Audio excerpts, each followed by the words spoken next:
السلام عليكم وليداتي، نتمنى تكونوا كلكم بخير وعلى خير. اليوم ان شاء الله غادي نبداو درس مهم في لابارتي لي ترو فوندامونتال اللي هو لا ريغولاريزاسيون دي ستوك. نتوما غتوليو تلعبوا الدور ديال الكونطابل في لا فون دو ليكزارسيس كونطابل، يعني لو 31 12 ان.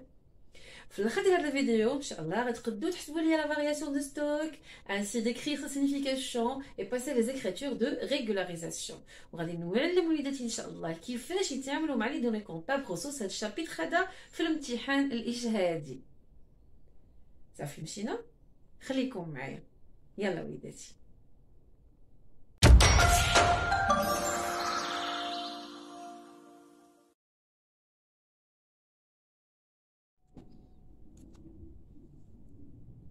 Ok, chers élèves, on va commencer maintenant notre chapitre, la régularisation des stocks. Mais avant de parler de la régularisation des stocks, c'est quoi d'abord un stock?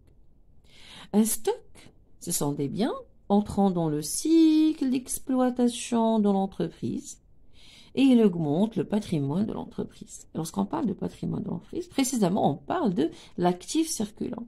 Parce que, comme vous le savez, lorsqu'on parle de stock, on le trouve dans l'actif circulant. Et ces biens, ils doivent faire l'objet d'un inventaire à la fin de l'exercice comptable. D'accord? Ça veut dire, le comptable, il doit faire la régularisation de stock au 31-12-N. Certains stocks sont vendus en l'état. À ce moment-là, on parle de stock de marchandises, dans le cas d'une entreprise commerciale. Et on parle de stock de matières premières et fournitures et produits finis dans le cas d'une entreprise industrielle. Donc, comme vous le savez, une entreprise industrielle, c'est une entreprise qui utilise les matières premières et fournitures dans ce processus de fabrication, avoir des produits finis. D'accord? Donc,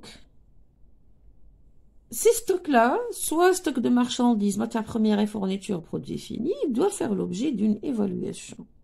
Cette évaluation, soit qu'il y ait une évaluation permanente, et à ce moment-là, on parle de l'inventaire comptable permanent, et cela veut dire que l'entreprise doit connaître d'une manière constante et régulière les existences chiffrées en quantité et en valeur au cours de l'exercice. Et ici, je vais parler aux SGCistes parce que cette partie-là de l'inventaire comptable permanent, vous allez la voir dans le chapitre de l'approvisionnement ou la fonction approvisionnement dans l'économie organisée des entreprises, là où vous allez établir des fiches de stock permanent. Donc, à ce moment-là, on parle de la fiche de stock first in, first out, ça veut dire premier entrée, premier sortie, ou vous allez établir encore la fiche de last in, first out, ça veut dire dernier entrée, c'est premier sortie, d'accord?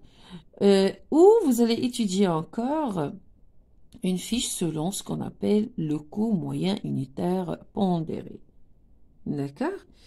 Et on va voir ça aussi dans la comptabilité analytique, là où on va utiliser la fiche du coût moyen unitaire pondéré, qu'on va utiliser en passant d'un coût à un autre. D'accord? Mais ce qui va faire l'objet de notre chapitre, c'est l'inventaire intermittent extra-comptable ou physique. D'accord?